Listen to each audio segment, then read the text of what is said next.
Suatu malam, ketika aku terhanyut dalam kenangan bersama istriku, aku mendengar suara isak tangis halus berasal dari gudang. Penasaran, aku membuka pintu gudang dengan jantung berdebar. Gelap menyambutku, hanya sinar rembulan yang menembus celah-celah kayu.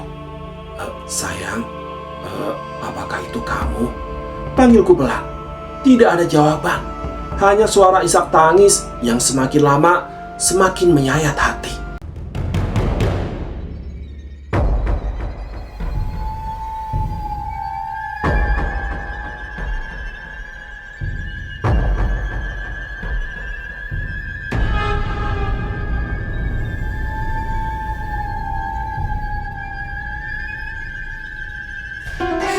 Hari-hari sepi terasa ketika aku hidup sendirian di rumah tua warisan orang tuaku setelah menjadi duda.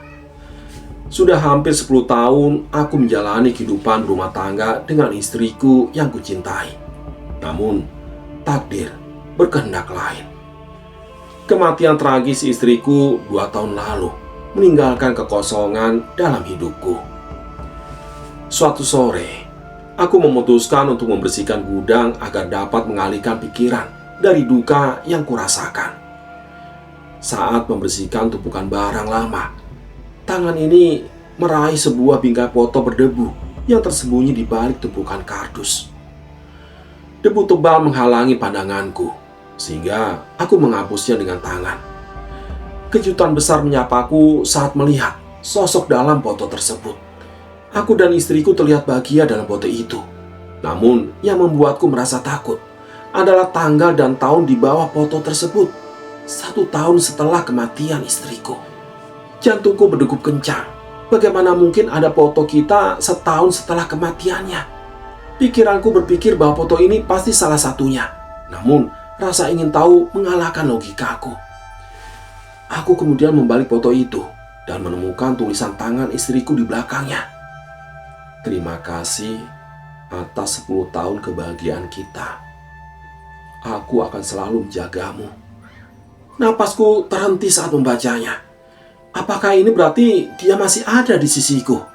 Ataukah ini hanya khayalan yang timbul akibat kerinduanku yang mendalam?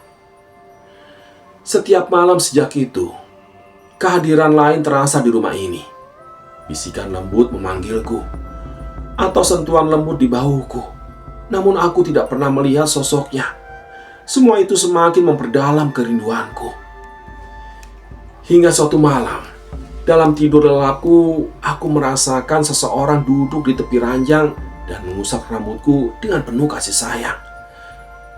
Aku terbangun dan terkejut melihat sosok istriku duduk di sana dengan senyumannya yang lembut. Akhirnya kita bersama lagi, bisiknya sebelum menghilang dalam cahaya.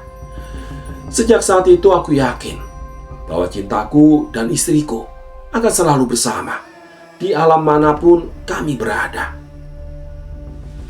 Setelah kejadian itu, hidupku kembali memiliki makna. Meskipun hanya dalam mimpi, kehadiran istriku mampu menenangkan jiwa. Namun, rasa rindu dan kerinduan terus menggerogoti diriku.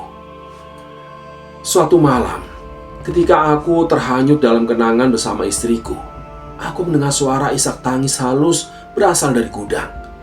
Penasaran, aku lalu membuka pintu gudang dengan jantung yang berdebar. Gelap menyambutku dan hanya sinar rembulan yang menembus celah-celah kayu. Sayang, apakah itu kamu? Panggilku pelan. Tidak ada jawaban. Hanya suara isak tangis yang semakin menyayat hati terdengar.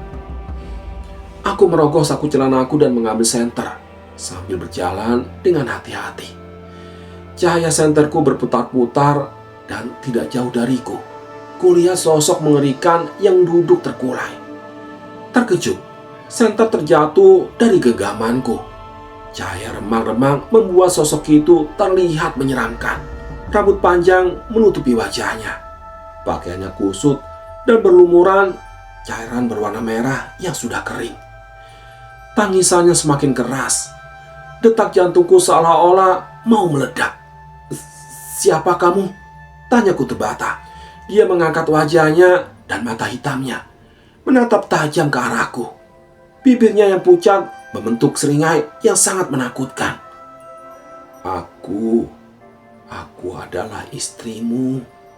Gemetar, aku membukukan tubuhku untuk melihat sosok itu dengan jelas.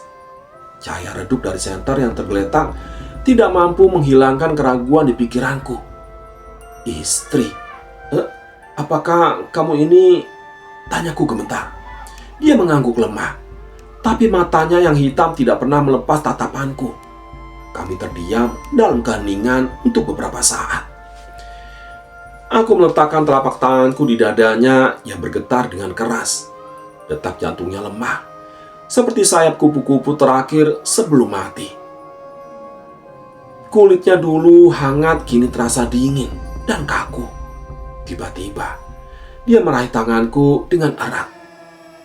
"Tolong aku," bisiknya lirih.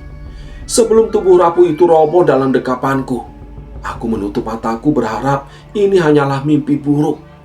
Tapi bau cairan berwarna merah yang menusuk menghancurkan segala harapanku. Aku membuka mataku dan terkejut tak terkatakan. Cairan berwarna merah segar mengotori kemeja putihku. Aku membalik tubuh rapuh itu dan terkejut melihat lubang besar di dadanya yang terbuka. Dengan panik, aku merasakan detak nadinya semakin lemah. Istriku tak mungkin melakukan ini. Pikiranku kacau. Tiba-tiba, suara tertawa menggelegar terdengar dari balik kegelapan. Tanganku gemetar saat aku merangkul tubuh dingin itu dengan erat. Mata istriku mulai redup, seiring dengan napas terakhirnya. Lalu semuanya menjadi gelap. Ketika aku membuka mata, aku menyadari bahwa aku berada di balik pintu kayu yang terkunci rapat. Aku mencoba untuk mendengarkan dengan seksama, dan suara pembicaraan samar-samar terdengar di luar sana. "Dia pasti sudah mati ketakutan di dalam sana," kata suara berat diikuti dengan galak tawa yang menggelegar. Aku mengusap peluh dingin di dahi. Apakah kejadian tadi hanya sebuah mimpi? Atau ini adalah rencana jahat untuk menjebakku? Pikiranku semakin kacau. Aku menggedor-gedor pintu kayu tua itu dengan putus asa, meminta pertolongan, tapi tidak ada jawaban. Tiba-tiba, aku merasakan sepasang mata menatapku dari kegelapan. Lampu senter menyala dan menampakkan sosok mengerikan dengan rambut panjang. Wajahnya tertutup sambil membawa pisau yang berlumuran cairan berwarna merah. Degup jantungku semakin kencang saat sosok mengerikan itu semakin mendekat. Aku menutup mulutku dengan erat, berusaha menghilangkan ketakutan yang menghantui. Dengan gerakan waspada, aku mengangkat tangan, siap untuk menghadapi serangannya. Ia melangkah perlahan sambil memegang pisau yang berlumuran cairan berwarna merah. Kulitnya terlihat pucat dan kaku, seolah-olah tidak bernyawa. "Siapa kau? Apa yang kau inginkan?" Tanyaku terbata. Ia hanya tertawa mengerikan tanpa memberikan jawaban. Cahaya gelap dari balik poni panjangnya membuat bulu kuduku merinding. Dalam sekejap, sosok itu meluncur ke arahku sambil mengacungkan pisau. Dengan refleks, aku menahan tangannya dan berusaha merebut pisau itu. Akhirnya kami bergulat dengan keras di tengah kegelapan.